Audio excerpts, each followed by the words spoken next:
Good evening, I'm Jeff Lyons. It is Thursday night, 9 o'clock here on October the 23rd, and time for the First Alert Weather Show at 9 o'clock. If you have comments or questions, you can put them on the 14 News Facebook page, and I'll address those here in just a little bit.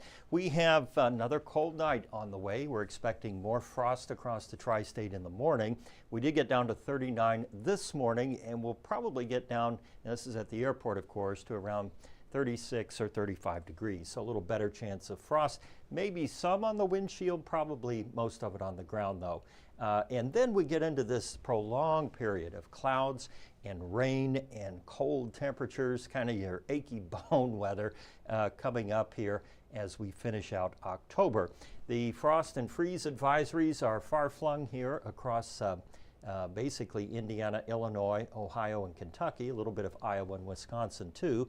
And for us, it's the lesser, the frost advisory. We're not expecting temperatures to drop to or below 32 degrees. Nonetheless, if you have plants that can't take the cold, might as well bring them on in tonight. As I mentioned the other night, usually that first freeze comes around Halloween, but last year it was very delayed. It came on the 26th of November, I think around Thanksgiving there, or shortly after. Then our story will shift over to clouds and rain and chilly temperatures too. Sunday, the best chance of rain at 50%.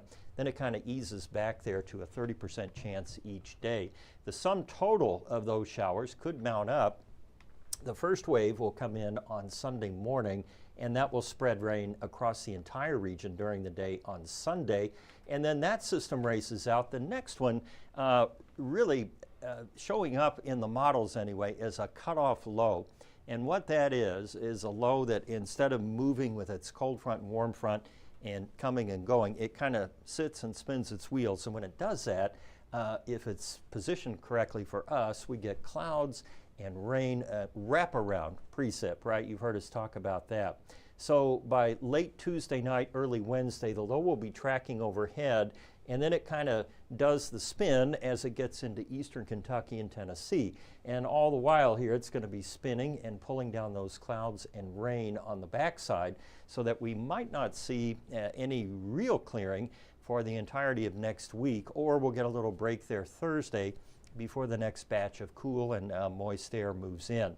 Now, the GFS was advertising 2 inches of rain this afternoon.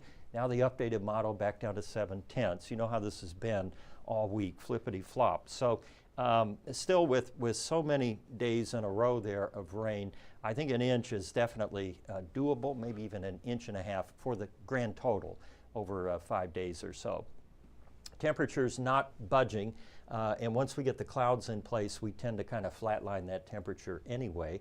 On the severe ingredients, these have really backed off. You know, earlier this week, I think on Monday, when we were looking ahead, it looked like we might have some concerns for early next week. But the latest trend here, especially the last 2 days, there just isn't anything showing up out there that would cause alarm. There certainly isn't going to be much CAPE with the cloud cover and the cool temps.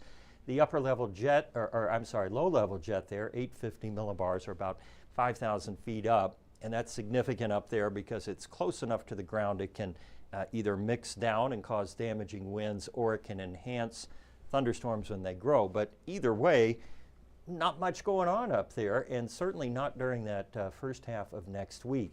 So you kind of scratch that off the list, and that leaves the wind shear, of which we have very little. Now there will be some, minimal, but not the kind that you would say, hey, we need to keep an eye on this thing.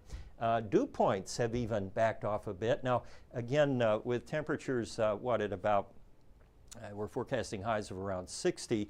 Even if the dew point comes up to 60, and it will be there if it's raining, we're still not looking at that as an ingredient to enhance the development of thunderstorms. So, the other 2 indices here, the supercell threat, there's nothing, and the tornado threat now has zeroed out for that same period here. We'll get to that in a second. So that's a big turnabout from what we were looking at Monday, and it's just a reminder of why if you see, these kind of panicky headline grabbing graphics, circles, arrows on your social media feed, look out, we're going to have this big outbreak, especially this many days out. Don't just scroll by, because as we've seen and are seeing right now, things change pretty quickly, and there's no cause for alarm. A lot of people get freaked out, and it's just not warranted, I don't think, this time around. It is going to be a little breezy with those two lows passing through. We could see some gusts of 20 to 25 there, maybe even into the low 30s there, low 30 mile per hour range early next week. The cool air, I'm having trouble talking tonight, the cool air is settling in, and therefore the atmosphere is pretty stable, right? Nothing's going to happen out there other than it will continue to get colder. We are losing the heat through radiational cooling, so the ground's warm, but we have nothing to insulate overhead. The sky is clear, the moisture content is low, so the heat just basically radiates out into space. So it'll be a quick trip down into the low 40s and upper 30s tonight. We hit 62 today after a low of 39. And tomorrow morning a little bit cooler than that, maybe by a few degrees, down to 36, I think would be about the coldest we'll see in the tri-state. October's going to come in. I mean, even if it doesn't rain another drop, we will be well ahead of normal on rainfall, and our average temperature, even with these cool days and nights, still running about 4.3 degrees warmer than normal. Now, on the drought monitor, some improvements there because of the rain we had last week. Our Kentucky counties have been removed from any drought classification. The Evansville area has too. To our northwest, we still have moderate drought up into southern Illinois where we didn't get the rain. We're deep in the harvest season right now. Farmers trying to get the beans and corn out, so I know they don't want rain, but at least that drought condition has eased a little bit, and we get to recharge the soil there as the water can soak in a bit. For tomorrow, mid-60s, it'll start out sunny, but we're going to cloud up during the afternoon. On the big map, we have active weather down over Oklahoma and Texas, but otherwise nothing here. That energy, cloud cover, and rain will eventually work its way up into the tri-state, and once it does that, we will probably see the rain that we've been advertising here. Melissa, the tropical system, now down to 45 miles per hour, but still forecast to rapidly intensify here and basically go right around Jamaica. So this could be very devastating there for that island nation in the Pacific, in the Gulf. And as it heads then toward the west, all bets are off on what will happen after that. So, but that takes us all the way up to Sunday. So we will obviously keep an eye on the tropics for you, but no immediate concerns for the U.S. mainland. Our cloud cover should arrive late tomorrow night and stay with us through the day Saturday. Showers and storms then accompanying this cold front, or just showers. Excuse me, I don't think we will see much thunder given the conditions there that I just showed you before. On the hour by hour, the cloud cover is pretty well depicted moving in here. Maybe those few showers. Sunday looks like a wet day, so have some indoor activities planned. All right, you won't have to rake leaves Sunday, in other words. Next week, wet. We have rain on Monday, Tuesday, and probably into Wednesday and Thursday before we clear out a bit. European model getting us clear quicker, perhaps by late Wednesday. And it is a little more generous with the rainfall, but it too kind of pulled back from those bigger numbers this afternoon. Down to 36 degrees tonight with some scattered frost, up to 64 tomorrow. And then over the next 7 days, we have temperatures staying in the normal range and rain, or a chance of it, each day. So kind of gloomy weather on the way. And into the 2nd of November, we have cooler than normal temperatures in the outlook and near normal rainfall during that same time frame. All right, it was somebody's birthday today. Whoops, hit the button too hard there. I don't know the dog's name, but Sasha Morrow says it is birthday treats. And that is quite a haul there that this little dog got. Some sticks. The blue sticks, yeah. Boy, the dogs go batty over those. So anyway, that's our pet pick for tonight. Oh, I have my phone here. There it is. Let's see what's on your mind this evening. All right. Well, there I was. Okay. Well, I got a few comments in there. Let's see here. Oh, we'll start out with Jeff Miller, 40 degrees in Saval already.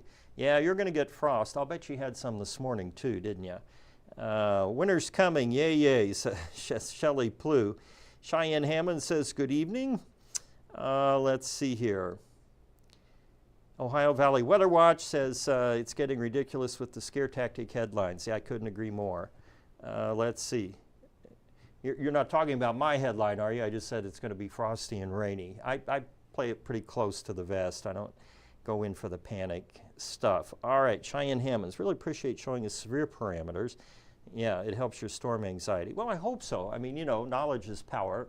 And of course now, you know, these parameters, all these models are just that, they're models.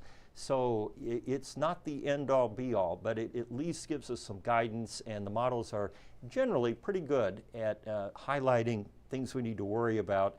But occasionally, you know, it underplays or overplays an event. So that's why it pays to look at them each day. But yeah, to base your fears on a 7-day out event with kind of flimsy, you know, modeling, don't do that. Wade Johnson, snow in the forecast. No snow in the forecast. It won't get that cold. Wade Johnson, why are the leaves not falling like they should, or the trees turning? Now that question I have wondered myself, because typically by Halloween, a week from now, you know, the leaves have turned orange at my house. We've got a maple tree and they start to fall.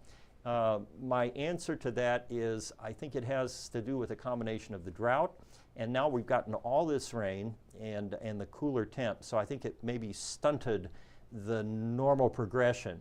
I'm not a biologist here, but that's just what my intuition tells me. I could be way off base, but I do think with these cooler nights and of course the shorter days, the leaves are going to have to give up and start turning colors. They're just not going to get enough sunlight to keep the chlorophyll green. And that's the process that happens anyway. It really has more to do just with the shortening of the days, and that doesn't change. I mean, the days get shorter at the same rate year after year after year. So, but it is interesting, yeah. And you know, I have an oak tree, and those things never drop their leaves until the very last moment. And that thing looks like it's not even thought of fall yet. So good question. I will look into that. Let me ask somebody who actually knows something about trees and that, and maybe I'll put something together for us here on the First Alert Weather Show, which is why we're here. See, you ask a question there. I just don't have a snap answer or graphic for you, but we will look into it, okay? So thanks for that. I did just want to repeat, this is last night's Science Corner, full disclosure, but this is also the last really clear night we're going to have. So if you are trying to see some of those Orionid meteors, hop out there and look to the southeast toward Orion. Remember the 3 stars there that make up Orion's belt. You know, he's a hunter, so I think that's the tip of the, I don't know. I can't mime or act out constellations, but the 3 dots, the 3 stars are the ones that I look for, and it's pretty prominent in the southeast. And also our comet, while it did make its closest pass there on Tuesday night, is still visible. I've seen some other pictures kind of floating around on social media, and I would encourage you to try to get out there and take a look. Now, Jeff Miller said he saw it near the Big Dipper last night when he sent the picture in, and also I'll show you another picture here where it was just a little bit to the left of that, or west. Tonight and into next week, it'll be somewhere here between Serpens, the snake, and look for the triangle up there. That's probably the better landmark than that, although it will kind of look like that. And then by the 31st, it starts to move a little farther west and a little higher in the sky, but the tail will be getting smaller, and it's getting farther away, so it'll be harder to detect.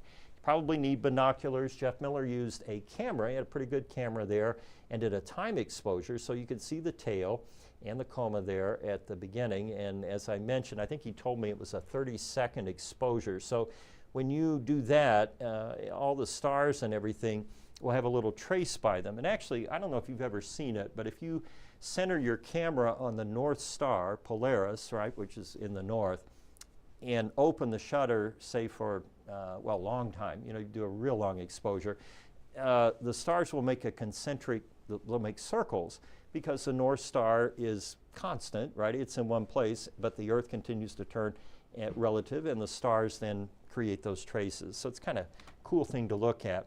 The other picture that I showed last night, and I'll show again, came to us from Kenneth May, and Ken used a technique that a lot of folks use who shoot astronomy things, where you do a composite image. So you take several shorter long exposures, like 10 seconds, and then you layer those pictures, and you get that effect. It's not doctored, by the way. It's just a better way to image and to collect the light sort of cumulatively, so that you can get a picture like that. So anyway, good luck. I hope you all get to see it. I will look into the mystery of the non-falling and coloring leaves. I am going to be off tomorrow, so that's what I'll be doing when I'm not here, is researching why the leaves won't come down. And hopefully we'll have some answers for you next week. I appreciate you watching tonight and every night. Please stay safe. I will see you. I'm here Sunday for Michael Feckes, so we'll visit then during a football game. Take care.